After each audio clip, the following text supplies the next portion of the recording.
Welcome to Roguecast, the official podcast of Rogues Gallery. We'll talk comics for the week, as well as whatever news is on our pop cultural radar. I'm Randy. I'm Nick. This is Dave. And now, on with the show.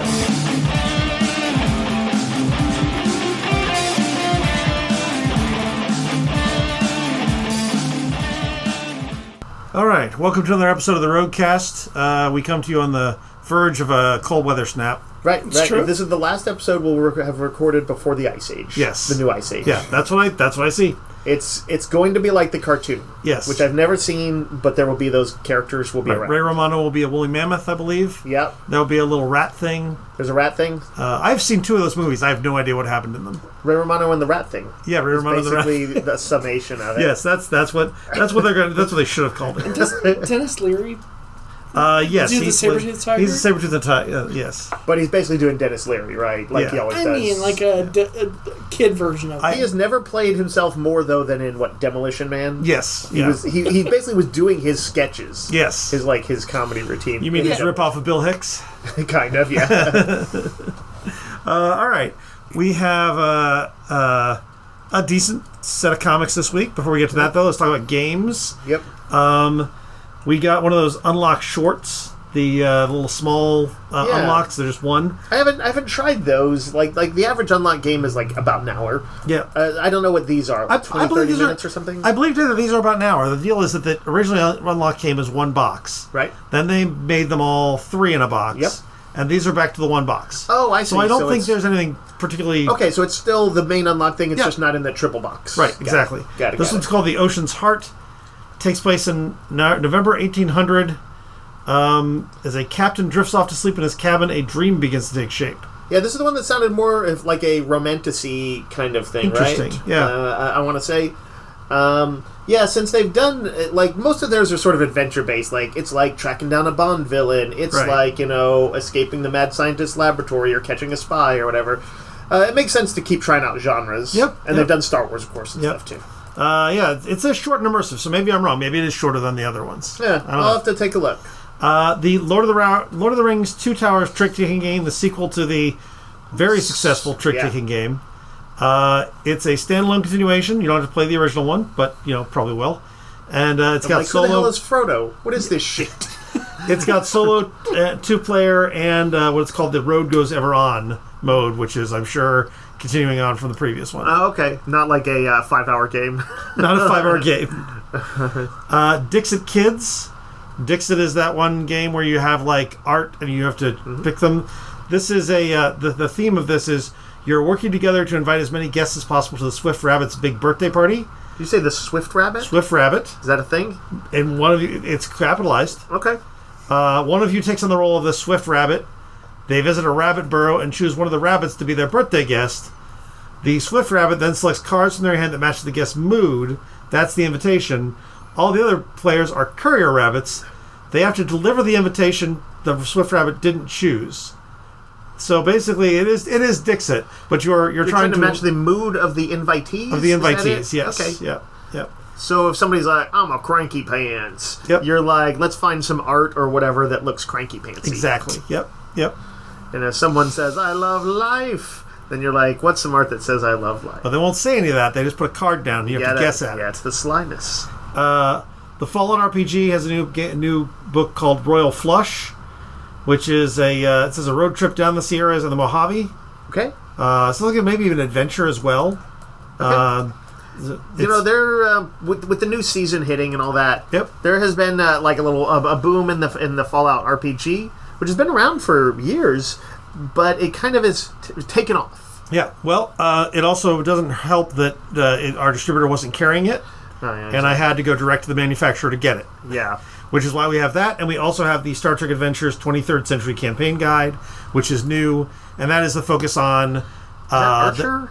This is the Enterprise era. Enterprise, but more specifically, this is like Strange New Worlds first two-season Discovery era, basically. I see. Yeah. Earlier Kirk era, basically. Yep. Yeah, that's cool. I forget. I'm trying to think. What system does Fallout use?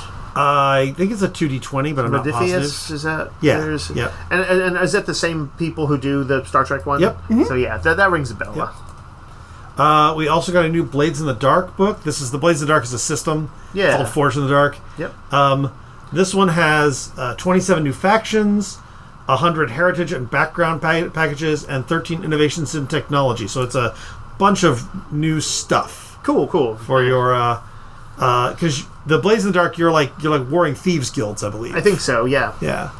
It sounded very cool. Like it's like I think it's sort of focused on. I can't remember if this is one of those ones that's focused on a certain city, like a big sprawling metropolis of thieves. I think it is, and skullduggery. Yep. But it always sounded like very cool. It is like it's with our sort of indie-ish games, not full indie games, but the ones that have like some kind of like the nicer production, hardcover values and stuff like that. Like the Morkborg stuff. Yeah. And Kids on Bikes and things like that. But always good to see more for that. All right, let's talk about comics of the week. Let's start off with one I think is kind of a surprise at least for you and me, Dave. Nick has a little more fondness, but Inglorious X-Force. This is the latest iteration of X-Force. Yep. It is written by Tim Seeley, a guy we all like. Yep.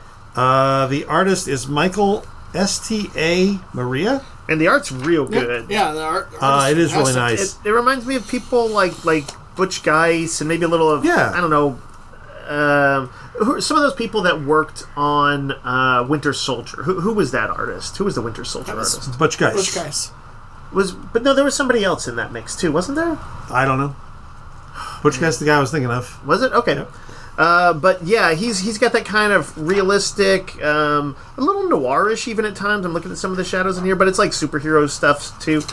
And so X-Force has always been like Cable's, turn the New Mutants into Soldiers team. Yep. And it's but later on it became like the sort of more feral type. So Archangel would show in it, Deadpool sometimes. Who else we used to be in it? The latest version had Forge building a team to try and stop some kind of disaster he could see. It's usually reserved for the Ruthless. Yeah. And the Hit Squad. This does have its Archangel and Helverine, but it also has Boom Boom, the original character from X-Force. And an X-Force like kind of strike team, although theoretically okay with me, it's a little too edgelord theoretically, but if the writing is good, I'll show up for it. And the writing on this is very good. Their notion of Cable is sort of always time lost. He shows up and he's like, okay, where am I? What can I fix? Because he comes from a far-flung future, and he's always trying to avoid it. And so he shows up like too late to stop a presidential assassination, and then goes back again to try and stop it. With a cryptic note on his etched into his cybernetic arm. Right. A little bit like Memento kind of style. And then so there's a cool mystery building. Without saying the details of it, it seems like this president is notable. Yeah. And he's got to save them. And he's a little without his technology. He can't body slide anymore because it's been damaged. Or as other people call it, teleportation. But you have to use the body slide. I like body slide, but it does sound kind of dumb and so 90s. I would say I think this kind of harkens back to, for better or worse, Nestieza and Liefeld's for X-Force. Sure, if Liefeld could draw. Yeah. It has elements of that. It utilizes some of the kind of things from that. I agree. But I think Seeley does it in such a fun way. Yep. And recruiting these characters that...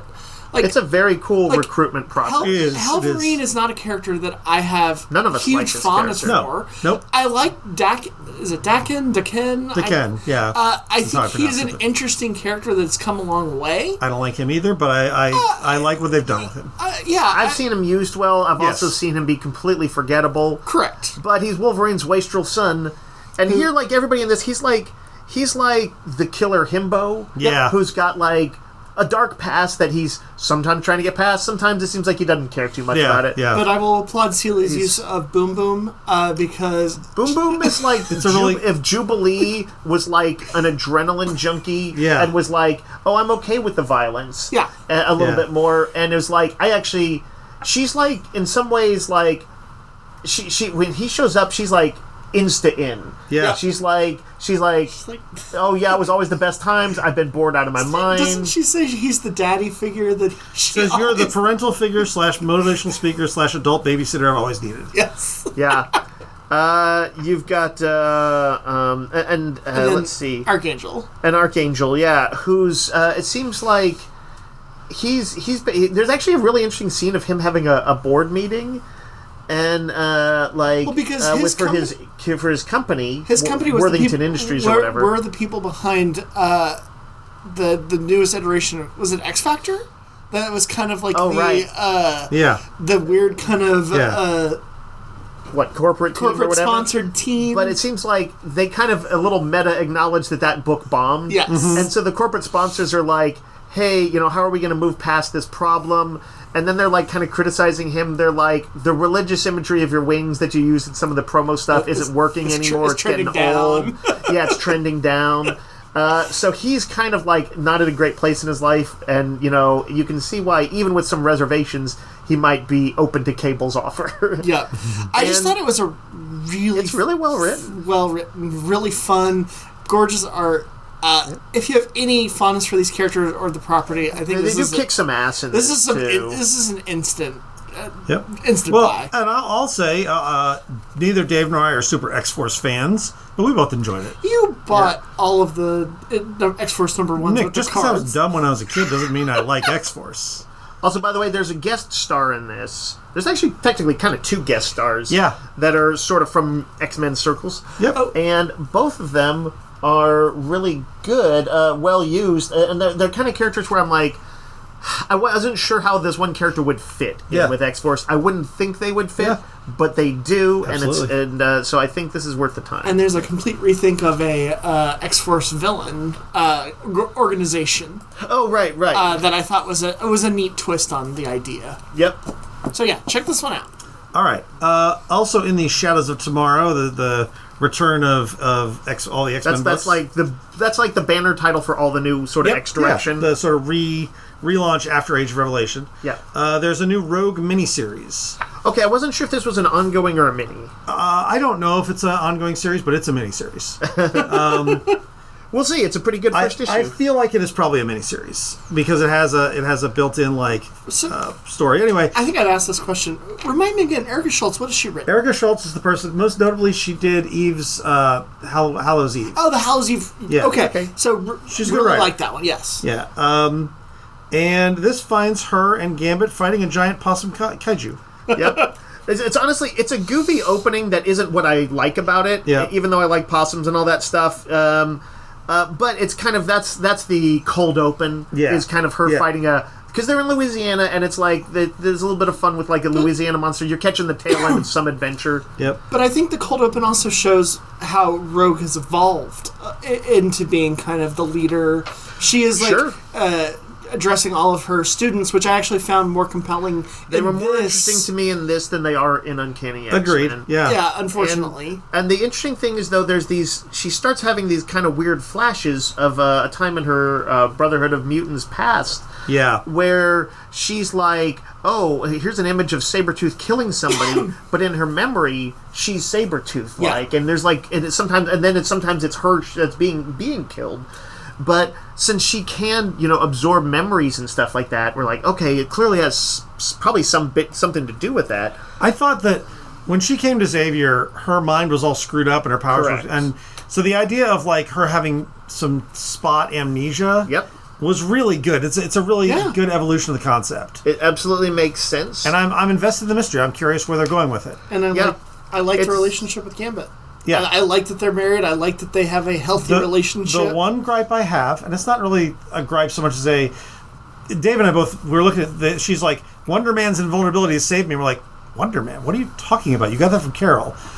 They have, apparently, Rogue she lost the powers of Carol, then she got the powers of Sunfire, then during Remender's run, she got powers from Wonder Man somehow, and it's that's still maybe what it is. And the thing is, like, even though practically speaking, she's still Rogue. It's mentioned as a throwaway, and I kind of wish they hadn't done it because if you're not going to explain it, Dave and I both. I was taken out of the book by it. I'm like, wait, Wonder Man, what are you talking about? I saw that, and then I saw your thread, and I was like, yeah, I didn't know that. I don't care. Yeah, that's the thing. Just leave it. It has no bearing on the book. Don't bring it in at all. It was definitely the writer playing ball with, the Rogue's continuity. They looked into her history and they read it up, and so honestly, in some ways, it's worthy of respect. But I think we would have rather have they just not acknowledged it because it was a time when they did the Uncanny Avengers team about a decade-ish ago. And that's the thing that happened. But in practical terms, Rogue still flies and punches and absorbs power just like she always did. However, Wonder Man can't fly. That's not his power. In your thread, you did say if she does have kind of a friendship with Wonder Man and he shows up at some point, I'm down for that because that sounds cool. Sure. If this is setting that up, like name dropping him because next issue they're gonna like hang out and she's gonna pick his brain about something, or they're gonna go grab a drink or something, then that would be cool because my boy Wonder Man is cool and he's got a show coming up. This would actually be a good time to kind of have him bounce around a little bit in some of the other titles. But now I'm imagining Rogue with jump jets on her hips. Yes. It's a little strange. She somehow absorbs his jet belt. Well, the weird thing about her, and I don't know what the mechanism was that she got his powers in Uncanny Avengers, but in her first real appearance in that Avengers annual, where she's working for the Brotherhood and she really trashes a lot of heroes. We just got a reprint, or we had a reprint. And you showed it because she threw Captain America through a fence and just one-shotted him. Yes. But she tries to absorb Wonder Man and can't. She's like, "Oh, this dude's made of energy or something. He sucks. I'm going to just throw him into a building," and she does. And she trashes him. Apparently, she's learned to absorb that energy. Maybe. Well, it was something participated in it somehow. Yeah. Dave went down the Wikipedia. Those are dangerous rabbit holes. Yeah. But found the answers. But getting back to the goodness of this comic, though, there is a bunch of cool stuff. I guess Rogue's moms are in it too. Yep. Mystique and Destiny. Yeah, that was another interesting thing. And I really liked how they're used in this. I didn't know what had happened to Mystique. It happened in the Mystique series. Yeah, I'm not crazy about that change either. But this writer has taken making the best of some dumb decisions that have been made. Well, it feels like something like, without saying too much, like Mystique is wheelchair bound and something has happened to her. And it's okay, it's clear a development that probably will be temporary. People like Super Spy Mystique, Assassin Mystique. Right. And so I have zero doubt that will be back. Yeah. But it's not in real life, a friend gets sick sometimes, a friend might get a serious illness, and this kind of feels like, oh, well, you just found out your parent has a pretty serious illness, and you got to look in on him. I just have a question. Does Destiny, what happened to her face? Does she just like to wear the mask? I never knew quite why she did it. I don't know. I feel like it might be one of those things where they said, without it, all the timelines and stuff, it's too much. So it acts as a almost Magneto a helmet? I think it's something like that. I don't think she's just I like having a metal mask on. I like that she's walking around in kind of a robe and a metal mask, and she's just like you would around a house. Yeah, exactly. But the writing's all pretty good on this. It has a bearing. Of course, her mom, she worked with her in the Brotherhood of Mutants, her foster mom, and so she's gonna be picking Mystique's brain about this mystery. The mystery's cool. And this is another one. The art is also good on this. I'm not sure who this Zagaria? is. Luigi Zagaria. Yep. And I will say this: Luigi can draw a good kaiju possum. I'll say that's very cool.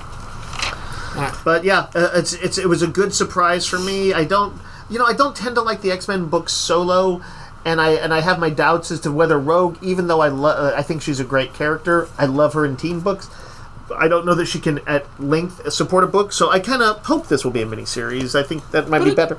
But got off to a good start. These have risen my esteem, and I'm looking forward to the Cyclops one. Yeah. Obviously, they definitely got off on a good foot. What else we got? Shadows of Tomorrow, X-Men number 24. This is the also an Age of Revelation epilogue. It's two things.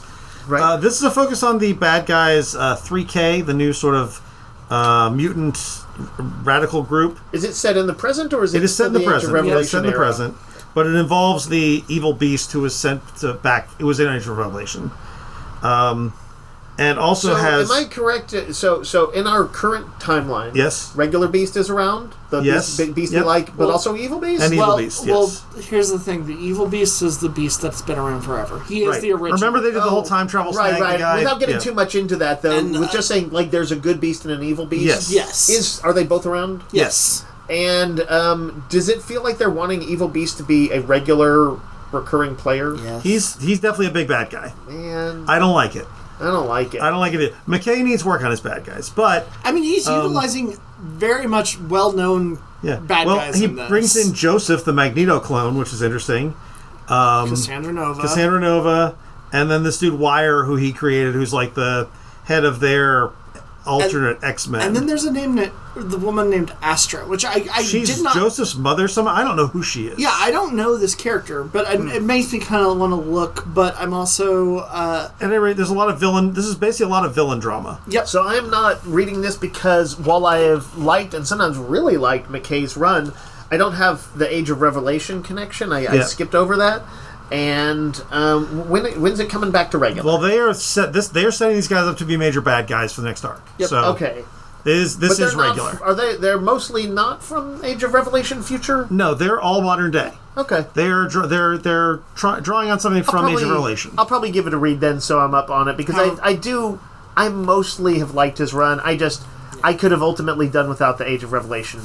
Same. I think McKay's issue is he's not great at villains. I mean, that's one of them. That's a for sure one. We've seen it in Avengers. It is the biggest problem he's got. Yep. Yeah. Moon Knight, he managed to mostly get around it because he was using Moon Knight's villains, but even there, he created some not so great villains. Yeah. And at the same time, like we've talked about this, like really in like very high level, he's been doing the best Cyclops in decades. Yep. He's been making Magic a really good character, and her bromance with Juggernaut and Juggernaut on his own. Well, even good. Age of Revelation, he did some interesting work with Glob. Yeah, Glob. I did read enough to see that.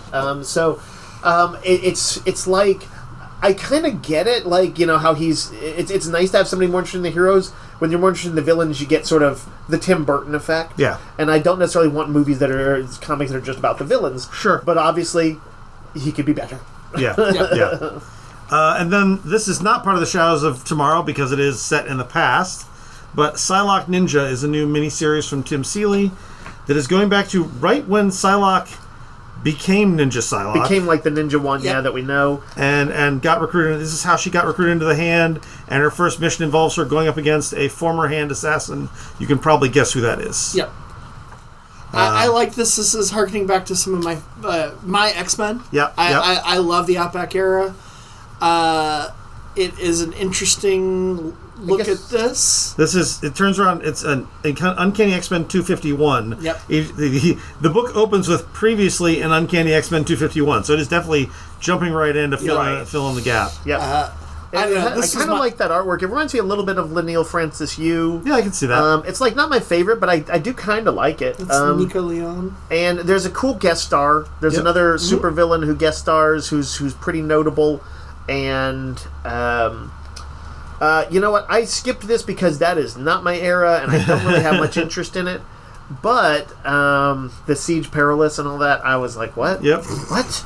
Not that they didn't recap it, at least.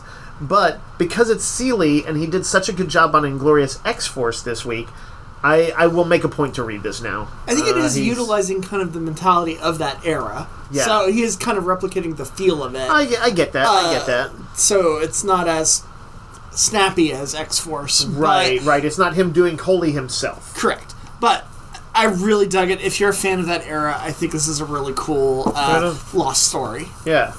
There's only one DC KO this week. It is Green Lantern Galactic Slam. This is like their kind of slightly tongue-in-cheek entry in this. If you want to see Kyle Rayner fight it out with a Macho Man Randy Savage space wrestler, I got a book for you. That's right. Dark Horse has a book called Touched by a Demon.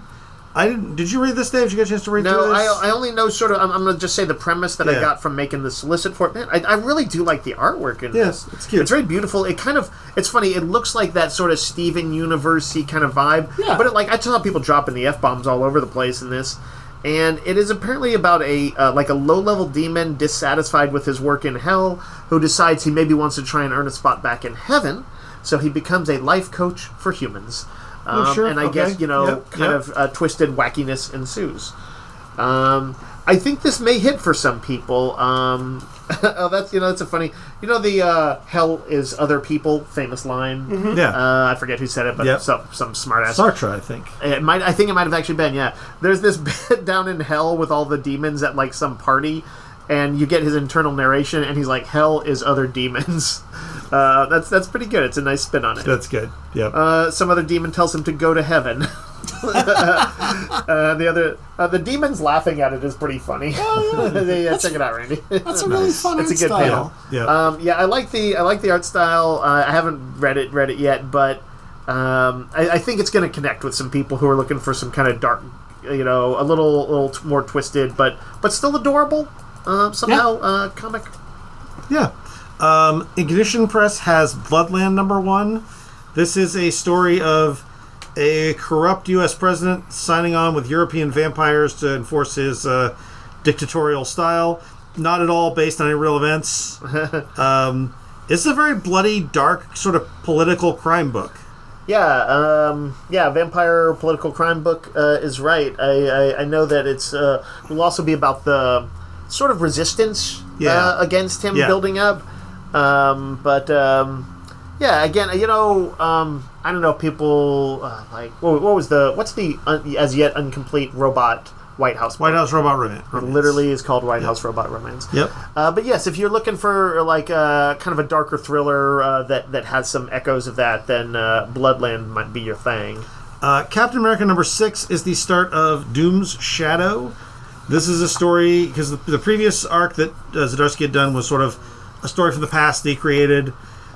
This jumps forward into the modern day as Steve Rogers is confronted with the fall of Doom and what that means for Latveria, and he is recruited into a new version of S.H.I.E.L.D. basically to go in there and secure Doom's technology. You know what's funny is that Cap is very... first of all, I like the idea of doing I think the fallout from Doom being overthrown and there being, total political instability in Latveria. Yeah. And the big concern is that they basically have weapons of mass destruction. Yeah. Over in the Dungeons of Doom miniseries that they're doing right now, there's, people going after, kind of the specifics, weird stuff, tech he had in his castle. Right. But there's, straight-up conventional nuclear weapons and stuff like that. Yep. And they're like, man, some of these wild, dangerous factions could get a hold of them, so S.H.I.E.L.D. wants to stop it in their new incarnation. And, first of all, I think that's a good premise. I think that's a good, cool idea. But I love that when Cap goes to it, he's first of all, he has reservations about working for Fury in general. But he's also what does he say? The Secret Empire, which it was not a series I liked much at all back in 2016-ish, where they had that evil Cap or whatever.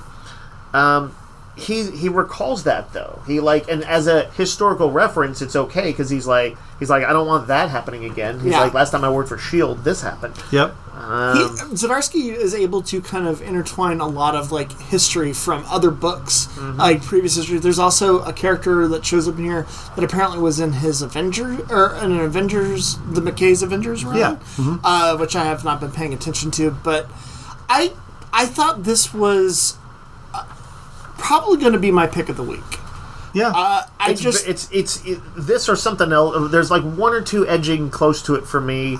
I think the character work here, it's really good. It is next level, and the writing, the incidental dialogue and writing is next level. The scene between Steve and Sharon, where they're talking about their relationship. Oh man, that was so good. I was like, it's a kind of talky issue, I have to admit. It is a talky issue, but none of it is boring. It's just every scene has something that I'm like, okay, this feels like Zdarsky gets these characters.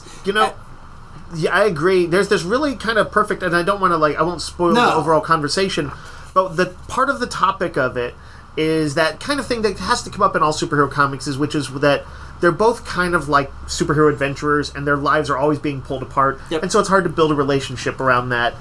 And the way they talk about it, though, is how I want all writers to handle it. Is to not make it cheap and tropey, but to show some depth and humanity and have them talk about it with some sophistication.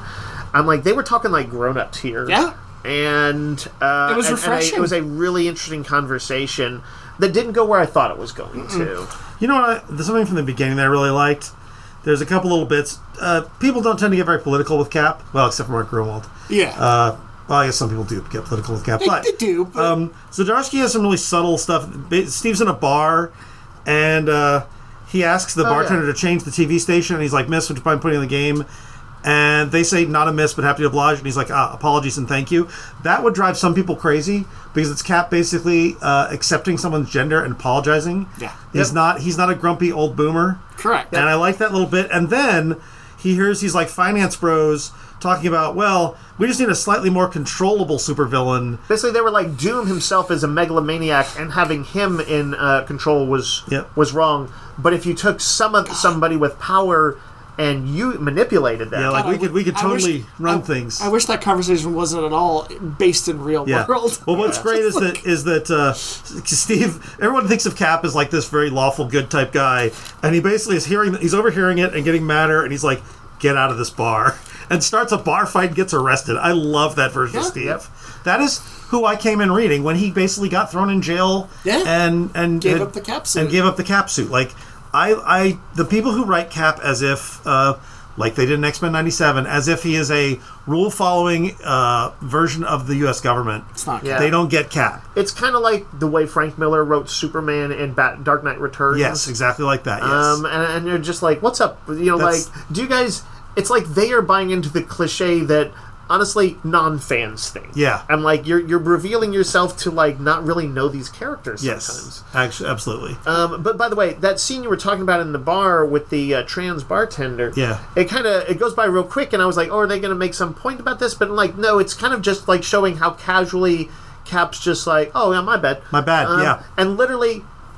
a great, this is one of these small ways that Cap is an aspirational character. Obviously, the fight through anything, never give up is a big thing. But also being a person who comes from a different time and being willing to like not have your ego bruised just because times change a little bit in a way that doesn't hurt anyone at all. By the way, and he's like, oh, my bad. It is exactly the opposite of the way Mark Miller wrote him. Right, and the scene just and then the guy and the.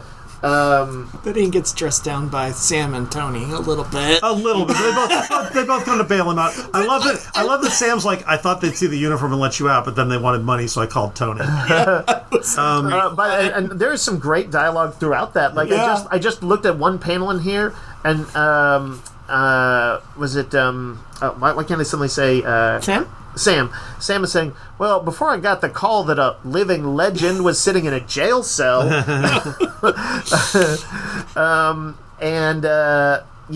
Zdarsky is writing kind of on another level. Yeah, it really is great. He's thinking about things that other people are not. And by the way, I had sort of lost track of this in the first arc of it. I did too. And so I'll probably check it out in trade paperback now. Yeah. But I will say this: you can jump in on issue 6 if you want to try it out. This is a new story. It's the start of a new storyline.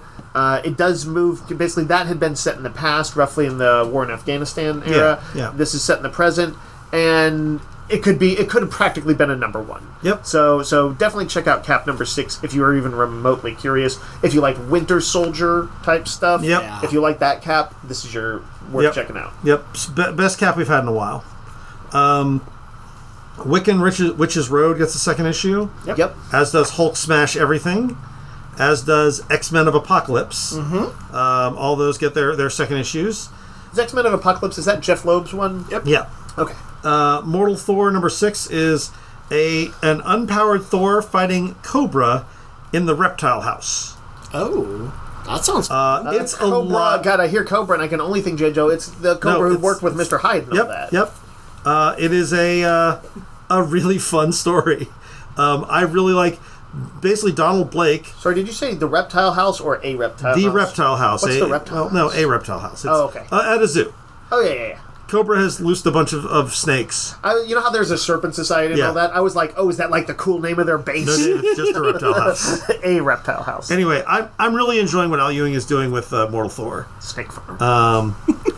Fantastic Four number 7, which is part 2 of a story that basically has Galactus asking for Invisible Woman's help. Huh? And Not typical. So the FF have to go into space, and they have to decide they're leaving all their kids behind to sort of protect the Earth while they're gone, and they go to reach out to some of their allies, like, hey, if something happens, can they call on you? And some of the people they call on are interesting. Huh. I saw one of them. Yeah. They're also they make use of a good classic FF villain. It's a fun story. It's another bit of this Ryan North doing fun stuff with FF. Yeah. Planet She-Hulk number 3, more diplomatic and attacky thing going on Sakaar, where She-Hulk's been stuck. And Superman Unlimited number 9, which is a new version of Superman villain the Prankster in it. Yeah, I quite liked this issue. There's some characters where I'm like, I don't really see a way you can kind of do a version of the character that I'm going to like. And Prankster seemed like one of those. Yeah. I'm like, too Silver Age. Yep. But this Prankster... well, let me say this. It starts out with this fun, dark conversation that's like the kind of conversation I feel like happens in reporter bars. Because it's a reporter bar that they say is like catty corner from the Daily Planet. Yeah. And... Jack Ryder is there, and I like that being in the mix. Yep. Vicky Vale is visiting from Metropolis, and Clark is there. And the other two, Ryder and Vale, are kind of being real arch, and they're talking about people who've died in funny ways recently. Basically, they're like, yeah, this is messed up, but it's funny. And Clark is like, oh my god, what's wrong with you people? Because he's Clark. But it will ultimately lead into the stuff with the Prankster, and... I'm really enjoying Dan Slott's work here. Yeah. I'm still a little weirded out by Superman kind of going to the the gold Superman thing? Yeah. But he's really thought it through so that whenever it happens, it's kind of a big deal. Basically, I even forget exactly how it happens. He gets 60 seconds where he's immune to kryptonite. But he has to go into that gold. But he has that gold form, and then when he drops it, he's vulnerable to kryptonite again. All his powers and has drop. no powers. Yeah, drop out. While. So it is. It's very Silver Age in the way it conceives of it. Yeah. You know, those days when, you know, like, oh, if I leave my body for more than 60 seconds, like Negative Man in the Doom Patrol or something like that, then I die. If Thor's hammer is gone for more than 60 seconds, he turns back to Don Blake. So it's one of those limitations where, you know, he has to call in allies or be smart about it or whatever. And Dan Slott keeps using it in interesting ways. So, yeah, I'm on board the series, likely to pick up a trade paperback. The other potential pick for me is also a Captain America book. It's Alien vs. Captain America #3. This continues to be a ton of fun. It's set in World War II. The Kree are like... The Kree were you had aliens used against them. Yep. And they've gotten involved. It's like the Kree from, like, the old, like, kind of like the 70s Starlin Marvel days. Yep. And they... you know, that doesn't hold like a big spot in my heart, but that is kind of it's not something you would expect to see with the xenomorph aliens. It's getting a little bonkers, but I'm here for it. Yeah, like Bucky at some point is like running around with like Kree laser guns, and he's like, I want to keep these if we survive this. I want to commend Stefano Raphael. His artwork. The art's really good. It's really good. The panels where they show essentially the xenomorphs as they infected and wrecked the Kree homeworld is like twisted and also pretty fun. Yeah. Yeah. But I'm enjoying this too, and it's one of the ones that I wouldn't particularly have looked forward to. It's executed very well. Anything else? Did I miss any single issues? I think that's all the big stuff. Yep. Okay. There are reprints this week of Absolute Batman #1, 10th printing. It's crazy. This is the only Absolute Batman we have in the store. It's all gone. It's true. And also the Absolute Batman 2025 annual finally gets reprinted. That's the biggest one. Yep. This is if you didn't, you probably know this deal. This is the one where he wrecks some white supremacists. Yep. And you've definitely seen it on the internet. You've definitely seen it on the internet.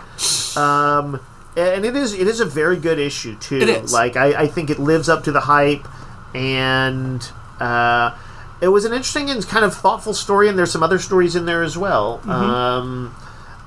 And by the way, when I say thoughtful, I mean there's an underpinning to it that is, at its surface, it is Batman wrecking them. Wrecking. But there's heart in there too. There is. There's even this kind of little dark melancholy with him worried that his father wouldn't approve of his methods. Yeah. Because things are a little just different in the Absolute universe.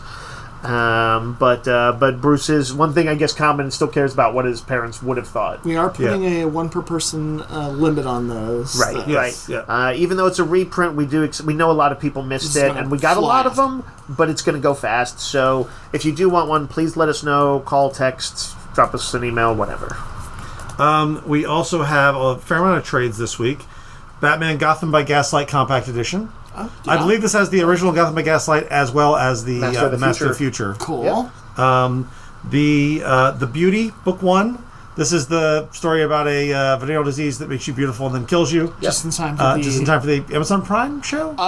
Is this the new collection or a new format for it, or what? New collection. I forget. Okay. I thought it was just like FX. Oh, maybe it is FX. That's what Ryan Murphy does. Yeah, you're right. Yeah. But it was on Netflix for a while, but I think you're right. I think he's moved back to FX. I think that is it premieres this Wednesday, I think, is when it does. Yeah. So I'm actually excited for that. The Invisibles Compendium, a software collection of all of Grant Morrison's trippy, queer, revolutionary, even influenced the Matrix, a lot of people say, or was ripped off by the Matrix. Yep. Would you say that this is Morrison's like biggest thing that he did? Like, I know like New X-Men is kind of like where our there's mainstream but I mean stuff. Also like you got to look at Animal Man, you got to look at Animal Man, Doom Patrol. Yeah, he's had a lot of big hits, but the Invisibles was kind of his '90s big creator-owned book, or like pseudo-creator-owned, or whatever Vertigo whatever they do was. Yep. And it's the one where it was going to get canceled, and he's asked his followers to engage with jerk-off tantric magic. That's true. And save the book, and the book got saved.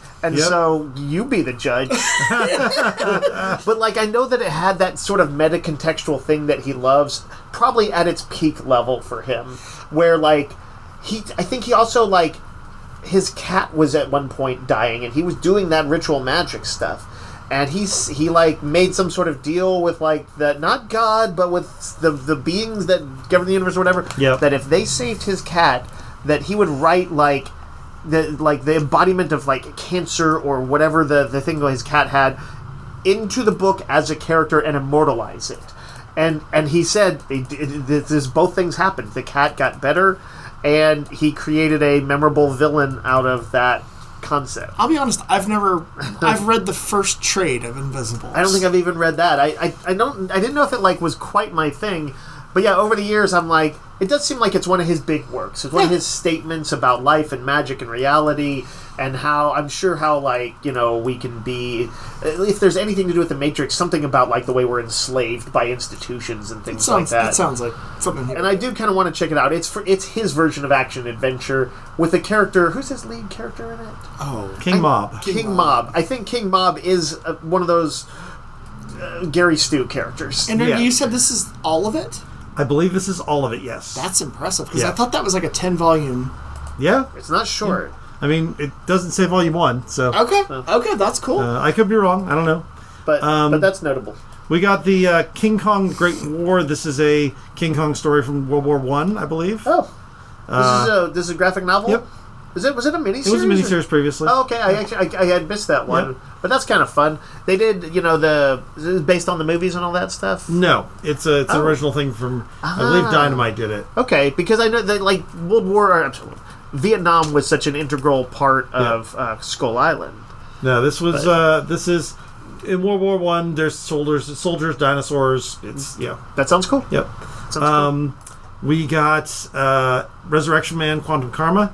This is the collection of the story done by Rom V. Oh yeah. Sort of trippy take on the DC character who resurrects. Yep. I was just talking to somebody the other day who was kind of pretty clearly up on his creators and stuff, and he was saying that Rom V was one of his guys, and asking if we had a Rom V section, and I said not at the moment, but I showed him around with some of this stuff, and like lo and behold, New Gods is really interesting. Yep, another Rom V title here. Resurrection Man. Resurrection Man. Yep. Spider-Man and Wolverine Volume 1. Yep. Star Trek Shaxs' Best and Worst Day. Shaxs from Lower Decks. Oh, right. This was a couple things. These were a couple one-shots that are basically bringing Shaxs into... Shaxs is like the big ass kicker guy, He is, right? but he's Cardassian. Right. Not Cardassian. He's Bajoran. Bajoran. Yeah. Which is kind of fun. Yep. I remember liking these. Yeah, they're fun. Taarna Volume 1. This is the woman from Heavy Metal. Oh, right. I don't know. You know the one with the big bird and the sword and from the the boobs? original. Oh, from the movie and Yeah. stuff? The movie. Yeah, Oh, Taarna okay. is her name. Okay. And this is the Iconic. story. These are some of the early story or the news stories they've done with her, I think. I flipped through this. It looked good. No, it's It looked kind of fun. And then If I had to guess, you're going to see a sword, and you're going to see some nipples. Yep. Yeah. Oh, yeah. And then finally Unchosen, the new book from David Marquez that was sort of a superhero of destiny kind of book. In a post-apocalyptic Yeah. world. Yeah. That gets collected from Image this week. All right, let's take a quick break, and then we're going to talk about some TV and some movies.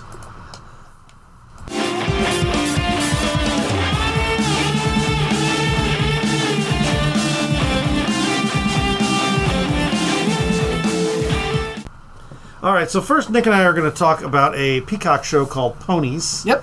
Which is not about horses. No, it is not. We actually watched the trailer of this a little while back and talked about it on the podcast. That's a good trailer.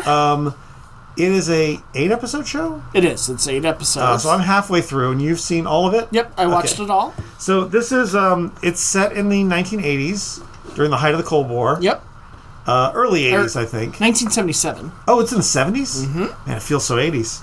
I guess early 80s and 70s are pretty close. Yeah, they're close. The Ponies refers to people of no interest. Correct. So basically, in the premise of this, there's 2 women whose husbands die on a CIA op. Yep, they're both CIA agents working in Russia. In Moscow, in the embassy. And something goes wrong. They both get killed. And they go home. Yeah. They're sent home, but they kind of need to know what happened. Yeah. And kind of not get revenge, but more of an understanding leads them to... They want to know what really happened because they're told the cover story that there was a plane crash, and they know it's bullshit. Which makes them go back to Russia and become operatives. Yeah, yeah. Because apparently the notion of like the Russians don't watch wives, they don't think anything of them. Right. And so there's one of them was very much in love with her husband. Yep. Was a very good secretary. And is kind of an ill fit for the spy thing. The other one, she and her husband were fighting all the time. She is very much a brassy, kind of does what she wants. Yep. But she doesn't speak any Russian. Correct. Whereas the other woman played by Emilia Clarke, aka Mother of Dragons, is a fully fluent in Russian because she was actually raised. Her mom was a Russian immigrant. What they do with her mom is... her grandmother is really good. Oh, it's her grandmother. Her grandmother. Okay. I saw the beginning of that at the end of episode 4. Yeah. So. It's very cool. I think Emilia Clarke was right to choose this show. It kind of lets her stretch her wings as an actor. She's definitely doing more here than she's done both drama and comedy, and this is not a comedy. There's comedic elements. It is weird to me how it's not a comedy because it's set up like a comedy. Yeah, even with some of like the music choices and kind of like the vibes. It's played deadly serious, and sometimes I don't like that. I feel like it could use a little more lightness, but it reminds me of what I liked about like The American and Night Manager and what was it, Berlin 86 or whatever it was. There was a German show that was about I think there are elements where it wants to be Guy Ritchie's Man from U.N.C.L.E. Yeah, it's not but that. it is not that. At all. It is definitely played super serious. I think the kind of CIA agency is led by Adrian Lester. That's the actor's name. Okay. He plays Dane. I knew him from the movie Primary Colors and a few others plays, so it was kind of fun to see him. I like him. I don't up. think I've seen him anywhere before. Yeah, he's a really good character actor. So for me, one of the embassy wives is played by Vic Michaelis from Dropout. Okay. And she's sort of this stuck-up... she's mad that the other 2 secretaries get to keep doing stuff because she doesn't know they're operatives. She just thinks she's like the queen bee of the secretarial pool. And she's like, why the hell is this woman? And they keep here? getting to go around her. And it's funny because Vic Michaelis is a chaos goblin. And she is playing completely against type here. Yeah. And it's a ton of fun to see. Well, she's married to one of the CIA guys. The CIA guys, yep. And she does not understand why this woman who doesn't speak any Russian whatsoever just and gets doesn't to do know whatever. what the copy machine. Yeah. It's fun. It's like I said, the tone is weird to me because it's played very straight and very serious. Even when there's some kind of unusually weird and funny stuff going on, I think I would prefer a slightly different tone. I liked it at the beginning. By the end of it, I really enjoyed it because I was invested in the characters and I liked where they went with it. I think it has a very satisfying. I'm definitely going to finish it out. Nick, do you think this is for people who like slow horses and that kind of stuff? Yeah. This feels like it's of a piece with that. Yeah, I would definitely say I think Slow Horses is better. Okay. But yeah, I would say it's about... if you liked that, try this. Okay. The other thing I watched that I really, really liked, I know Dave watched as well, is Starfleet Academy. Yeah, this is interesting. They released 2 episodes, one of which I feel is like kind of the setup episode, and one of which is more like what would probably be a standard episode. It feels like 2 pilots. It feels like they made 2 pilots, almost. Kind of. I think they wanted to show, to also have like some action adventure in the first one. Yeah. And this is mostly going to be like a sort of school-bound thing, although the school is the ship. Yeah, which is a cool idea. It's a cool idea. Like they have imagine the Enterprise as your school, which can dock and will be docked sometimes. When it docks in San Francisco, it becomes the main building of the campus. Oh, that's cool. So when it's in space, it is also the main building of the campus. Like there are dorms and there are classrooms and all this kind of stuff in the actual ship. Yeah. So but it is also they can go out and do actual on-the-job training, essentially. So that's the hook, that it's just the school. It is called the USS Athena, which is a good name. And, Goddess of Wisdom is the thing. And, for people who haven't been kind of following the more recent Trek shows, notably Star Trek Discovery, spent, its last 2-3 seasons? Yes. Is this the 32nd century? In the 32nd century, which is, you're looking at, almost 1,000 years past Picard. And it was basically a time when they get there, about 100 years prior to that, a really terrible galactic incident happened, and every ship everywhere that had warp drives, the dilithium had blown up, making dilithium unstable, and basically all galactic travel, intergalactic travel had stopped. Yep. Everybody had kind of become more warlike and defensive. Mm-hmm. It had caused economic collapse. All this bad stuff had happened, and Starfleet was hanging on by a thread. Yep. Now it is being rebuilt after sort of Discovery came, and they sort of resolved the immediate problem, and they figured out how to get ships basically back in doing warp stuff and dilithium using working again, or something else. I forget what it was. Yeah, me too. Is it using any elements from Discovery? I mean, I know it is post-Discovery in that the Admiral Vance was a major character in there. Is in there. We know that Jet Reno is one of the instructors. We're going to see Tilly, although we haven't show yet. At some point. So for sure, it'll touch on that. If you were a fan of Discovery, you're going to see some characters in it, and there's one or two is already shown. Yeah. But basically, this is kind of, if you want to think about it real simply, as the first Starfleet class since basically the bad times in 120 years. 120 years, and so they're not unlike they're still it is a little CW-y in that there's a bunch of sort of pretty people that this one's more rebellious. There's this one's super nerdy. I feel like there's a number of them neurodivergent coded because Trek has always done that, whether it's Data or Spock or one of the Seven. One of the awkward ones is actually the first hologram created to interface with humans. Right. So she and which means that she's going to have an interesting interaction, and she kind of has a hero worship thing going on with the Doctor, from Voyager, who is also on the show.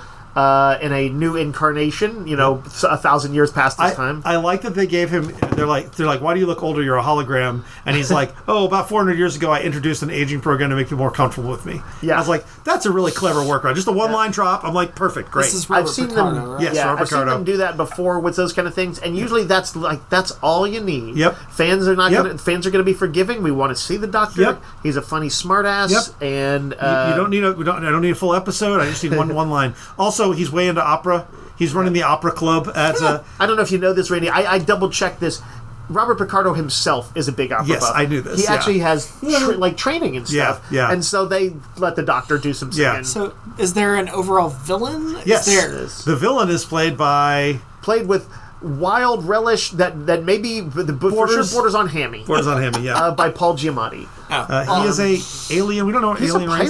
He's a pirate. He's a pirate. He is part Klingon and part Tellarite. Oh, right. The sort of pig people. Right. Okay. And Tellarites are kind of mainly known to be just real belligerent and kind of argumentative. Yeah. And Jankum Pog was a Tellarite, right? That's right. Okay. That's right. He was a very good natured one overall, but he was all Tellarite. Yeah. Tellarite.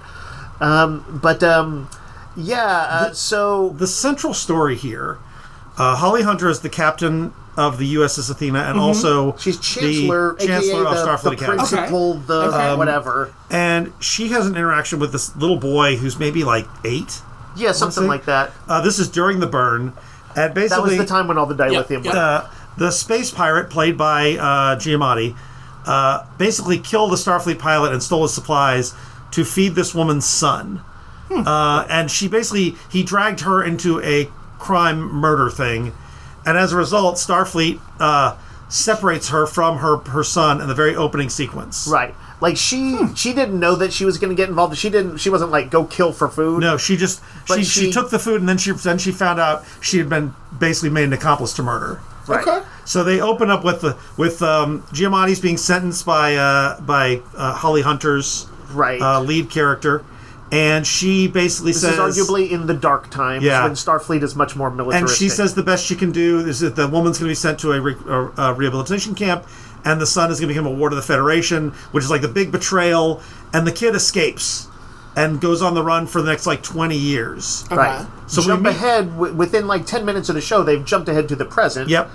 And he's 20, and he's all jacked. He's been a criminal, he's all jacked. And he's trying to find his mom. And she retired after this because Holly Hunter retired because she felt so guilty and became a teacher on Bajor. Yeah. And has been doing that for a while. And her Admiral Vance comes and basically asks her to become the Chancellor. And she's she's got a lot of guilt. She doesn't want to do it. She doesn't want to do it. But she does get this kid is basically made her almost like her ward. Yeah. It's basically her responsibility, and he's going to the academy because it's that or go to prison essentially. Right. He's sort of a bad boy. He's kind of lived by his wits and doing hacker thievery stuff like that. Yep. He's the bad boy with a heart of gold. Rain and I talked about this. He's got a heart of gold real quick. He's not too bad boy. He's a Star Trek bad boy. He's a Star Trek bad boy. I was going to ask, but overall, does it feel Trek? Very much so, yeah. Okay. The philosophy is that, so here's why I think this is kind of notable for right now, if they can continue to pull it off, is that it shows a world of rebuilding after a really dark time. And I'm I don't know why that might feel relevant right now, but it does. That is what it's depicting. There is an ongoing mystery because the kid's mom is actually missing. Yeah, she escaped at some point. She's missing, and he wants to know what happened to her. And Holly Hunter is you come to my school and you try and further yourself and better yourself. And she's I'll help you try and track down your mom using Starfleet resources, which is not nothing. I love Holly Hunter's character. She is part Lanthanite, which means she's long-lived. Right. So she remembers stuff from hundreds of years ago. And she has a collection of paper books. They make a point. Oh, yeah. And her captain's chair is such a chic, and she's such a small lady. She can kind of curl up in it and read. Yeah. So it's like a mix between Starship Captain and Chancellor. It's kind of interesting. Yeah, I actually love when she is on the bridge of her ship, she kind of curls up like a cat, with her feet up on the thing. Yeah. And it's one of my favorite versions of a captain I've seen. She's also at one of these meetings or something. She's walking around barefoot. Yeah. And one of the other guys there. It's the cap. There's a military side to the academy. The War College. The War College, which is a new concept. It wasn't in any of the promotional material that I remember reading. Okay. But the whole point is, during that sort of more militaristic time during the burn, that was a thing, and so. So that will be there's a little bit of two sides opposing each other in the the college, and they've already made a point of some friends and frenemies and stuff on both sides of the thing. The cast, I don't want to go through all the characters, but all the cast are good. The Klingon who wants to be a doctor. Yep. It looks like he's intending to bring that kind of Klingon code of fierce code, but to a doctor's. Okay. And her number one, who is the dean, essentially the dean of students, basically, is a Klingon, and they were the Deep Space Nine. What are the bad guys? They were the ones who were the foot soldiers for the Jem'Hadar. The Jem'Hadar. She is half Jem'Hadar, half Klingon, and she's a great drill sergeant, first officer, head of students kind of thing. Yep. So I'm hearing a lot of blending of races. There is a lot of that. Which is interesting. I liked it. So basically they're I do feel like the old sort of biracial, I'm torn between two worlds is a kind of a dated way to look at it, that sort of the angst of Spock. Yeah. And so I prefer this where it's just kind of they are a reflection of sometimes multiple cultures. Yeah, and the other thing is of course, when everyone was forced together and there was no Starfleet travel, you couldn't get back to your home planet as much. So there's going to be more interaction. That does make sense. Incidentally, if you happen to be a hardcore Trek nerd and you're wait a minute, the Jem'Hadar were not could not reproduce. That was one of the things. Right. They had to kind of be genetically created. There's been 1,000 years since then. Yeah, things have changed. It's probably going to be a story behind it at some point. Don't freak out. Yeah. But I really like that character. I like all the kids.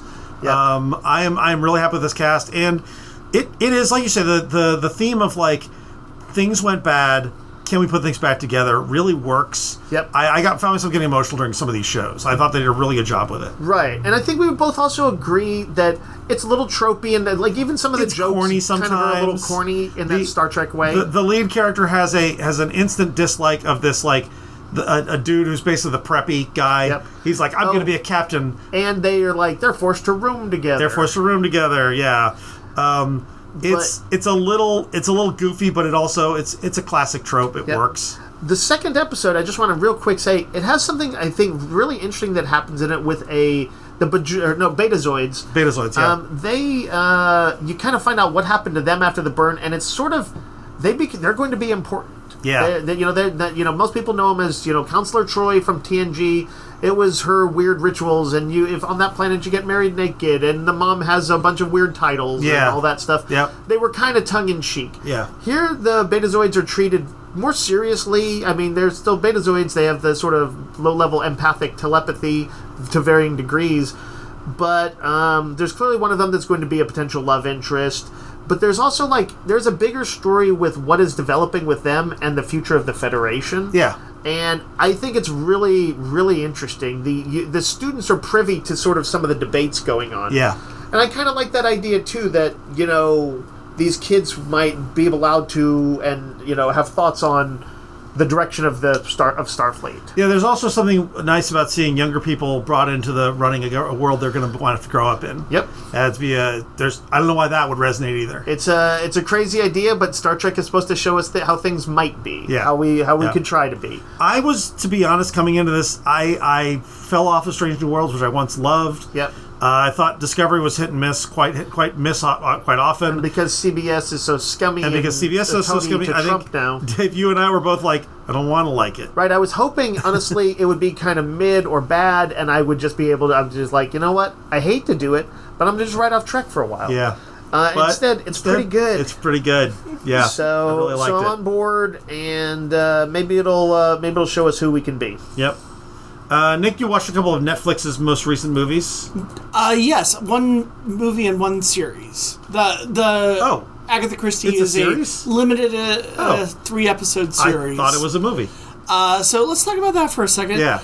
I think the big draw here, other than it being just an Agatha Christie, I'm not familiar with the character that they introduce. Oh, it's not Poirot? It's not Poirot. Okay. It's an entirely thing, but Helena Bonham Carter is a main character in this, which I think is the big draw. The big draw for my wife and for me. But the story is basically a pretty simple one. A gathering happens. Somebody dies mysteriously. It's written off as kind of he committed suicide. Mm-hmm. Our lead character doesn't accept that because of a relationship she was having with him. Uh-huh. Didn't think he would kill himself. He was crucified. Yeah, it was crucified. Suicide. And then it kind of devolves from there, goes into a bunch of different places. So there's elements of Death in the Nile. There's a period piece, most of her stuff. Like all of her. Yeah. But I really enjoyed it. It's not as good as Murder on the Orient Express or the remake of that. Yeah. But I enjoyed it. The main actress. Is this a miniseries? Yeah, it's a 3-episode miniseries. The lead in it, I forget her name, but she was really good. She was very compelling as kind of a plucky, doesn't take any crap, very inquisitive woman. And of course, other than Helena Bonham Carter, Martin Freeman shows up. Huh. The cast is really, really good. You will see a lot of I recognize that British actor from this. Is the lead Mia McKenna Bruce? Yes. I guess she's Lady Eileen Bundle Britt, which I was not familiar with that I don't know this character either, yeah. And I wasn't really familiar with her, but she's very charismatic. I felt like she kind of was a huge reason why this show worked. Okay. She was in The Witcher. I don't know who she was in The Witcher, but she was in The Witcher. Okay. Which may be how she got on Netflix's stuff. That kind of makes sense. Yeah. But if you like Agatha Christie, or if you like miniseries or mysteries, I think this is an easy one to kind of jump into. It's not a very long one. Where is it streaming? Netflix. But I thought it was fun. Okay. And then, yes, the movie was The Rip, which is... I mean, the big thing is it's Matt Damon and Ben Affleck working together for the first time in quite a while. Mm-hmm. It's directed by, is it Joe Carnahan? I think that's right. Which, what else has he done? I can't remember. I mean, he did The Grey and Narc, the A-Team. So it's very kind of, he does the gritty... like a harder edge. This is about a group of individuals who basically, police officers who basically seize and like money, drug laundering, all that other stuff. And the big thing is they come across a stash house that has about $21 million.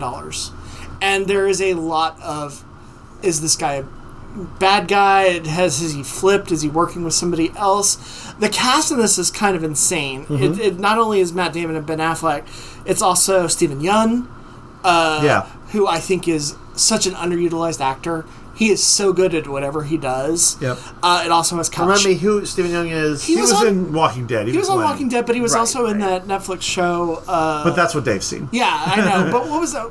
Always Be My Maybe, and he was also in Beef. Beef is the big one that I think I put him on a lot of He was also in Nope. That's right. Also, it has Kyle Chandler. Love Kyle Chandler. A quick role by Nestor Carbonell, which I love Nestor Carbonell. Nestor Carbonell, yep.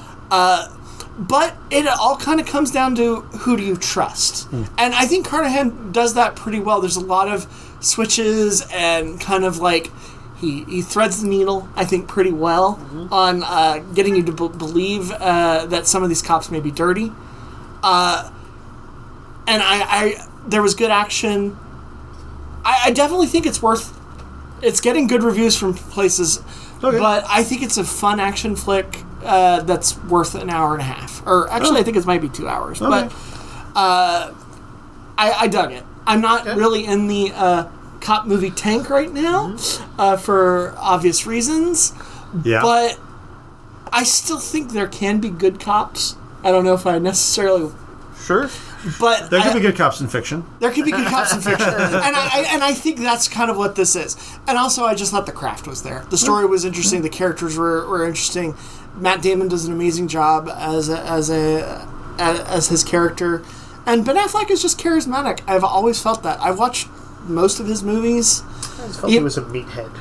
I mean, there is a 100% definite meathead quality to him. That doesn't mean he doesn't. He's also he's like a smart meathead. He's a charming meathead. Yeah, he's a charming meathead. But he is a meathead. You've got that right. He definitely put a lot of stat points into charisma. There was a Family Guy. I think it was a Family Guy bit where it's like Matt Damon is there and he's like finishing up writing on Good Will Hunting, and Ben Affleck is hitting the bong on the couch. He's like, just put my name on it too. Nothing has ever felt more true to me than that. I think that's accurate. But for a Netflix film to just press play on, it was an easy one. For me. Yeah. All right, so there's one last Netflix movie, which Dave has not seen yet, but he said he's okay with spoilers. Yeah, I'm all right with it. As long as you don't spoil the final part. No. I'll try not to. No, I don't think that's necessary. Okay. Talk about the new Knives Out. It is the new Knives Out called Wake Up Dead Man, which I've seen everyone declare everything from the best version yet to their third favorite of the three. Right. I fall a little closer to the third favorite. Nick, where do you put it? I think I do too, actually. I really enjoyed Glass Onion, and the original Knives Out is still my favorite. Still the best. I really like this, but I do think it's my third favorite. My wife really, I think, puts it maybe at the top or right below. I certainly don't think any of them are bad movies. No, they're all good. And this one, I think, is kind of an evolution. It gets back to more kind of a serious whodunit, as opposed to like... Was the second one not a whodunit? It was, but I mean, this one feels like an Agatha Christie. Like, it feels closer to it. I actually think this feels as much like Glass Onion. What this felt like more than anything else was an episode of Poker Face. I mean, which is Ryan Johnson's TV show, but basically, Benoit Blanc doesn't show up till like 30 minutes in. Yep. Oh, interesting. This has like a religious overtone. So right? Josh O'Connor, who you would know from where would we know him from? He is. I mean, he was in that Zendaya. Was he She-Hulk? Is he? No, that's not him. Okay. Josh O'Connor was in that Zendaya tennis movie, Challengers. Okay. I kept thinking he was Pug or whatever from... He reminds me of that. It does, a little bit, but anyway, no, he's... Yeah, so he's this, like, good-looking priest who was a boxer. Who killed someone? He accidentally killed somebody. He killed someone in the ring and became a priest. And he still is kind of a little blue-collar guy. Yep. And the movie opens with him punching out another priest for saying stupid shit. Okay. Which gets him sent to this diocese in... Is it upstate? It's not New York. No, but it's kind of like a affluent kind of... Yeah, it's a small-town church. Yep. Run by Josh Brolin's Monsignor Jefferson Wicks. Yep. Who has become sort of he's one of these plain-talking right-wing priests. Asshole. And he has a group of people around him who are his followers. His followers and people who basically prop up the church. Yeah, so Jeremy Renner, who plays a doctor whose wife just left him. Yep. Andrew Scott plays Andrew Scott is a science fiction writer who's kind of had his day. He kind of feels like he got canceled. Yeah. Yep. And he went into the church and tried to find a new audience. Yep. And then there's a woman who was a gymnast who's in a wheelchair now. Yep. Who's like thinking there might be some kind of faith service. There's Kerry Washington is a mom and a lawyer, right? Yes. Whose younger brother, is a like influencer who is trying to be a right-wing politician. Yep. He's black, but he talks about basically he's like, yeah, I hit the immigrant thing, I hit the COVID thing, I hit the vaccinations thing, and he basically was like this opportunistic right-wing guy who's trying to make right-wing politics. So now he's like an influencer, and he's putting this guy's speeches online. And then there's Glenn Close.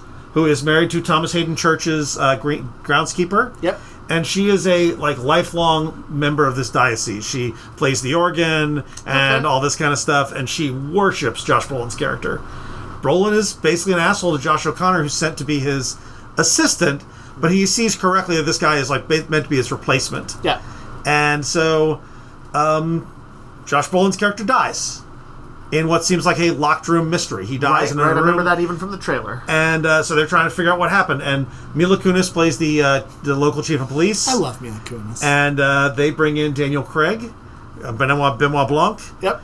And try to figure out what happened and all these personalities and who had reason to kill this guy and how did they do it. And it's really well done. It is. It sounds like a lot of fun. And also, it's right. Well, what is the fun level versus, like, I don't know, angst level of it? It's much more fun than angsty. Okay. But like, it's not as goofy as Glass Onion can sometimes be. Right.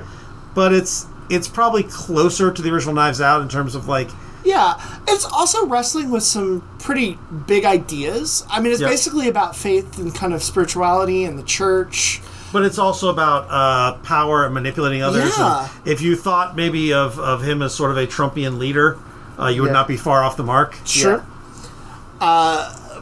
But I was really compelled by a lot of the smaller stuff that I heard gripes from people about. Huh. Like the stuff with our main priest. I heard people griping that it went on too long. Like there was too much of it. And I was like, but I kind of needed that to give a shit about the character. Yeah, agreed. I thought they did a really good job with that. And I mean, Daniel Craig can be this character for as long as he wants. I think he's fantastic. Benoit Blanc giving sort of his view on religion and things is kind of interesting. It is. I mean, Daniel Craig, in his affectation, weird voice that he has created for this character. Is he like, I think of religion like a chicken leg? I mean, no. Not but he's. like it won't surprise you that a sort of logical-based detective has not had much use for religion. Right. And it's. But how is it? Like, in the trailers, I was like, whoa, his hair is different. What happened? His hair is different. I mean, that's all it is. Okay, that's what I figured. Just is. Time marches on. Yep. I would watch Ryan Johnson do this for as long as he wants to do it. Yep. Brolin gets to be an amazing asshole. Brolin is great in this. The scenes with the other priest as he's giving confession. Yeah. Oh my god. Basically just psychologically torturing him. Yes, it was awful and great at the same time. Yeah. This was super fun. I've watched it twice. I watched it once in the theater. I really wish that they would do more theatrical with these because they're meant to be seen in the theater. But then I watched it again at home and really enjoyed it. And I really wanted to catch it at the theater at the time when it was out. It was just some busy time or another. It was in for like a week. Yeah, it's not long. Yeah. So, but yeah, highly recommended. Agreed. Yeah. All right. I think that'll wrap it up for us this week. We'll be back next week with more. Until that time, Yo, Joe. Roguecast is a weekly podcast broadcast from Rogues Gallery Comics and Games in Round Rock, Texas. You can find us online on Facebook and at www.roguesgallerytx.com and email us comments or questions at roguesgallerytx@gmail.com. Thanks for listening.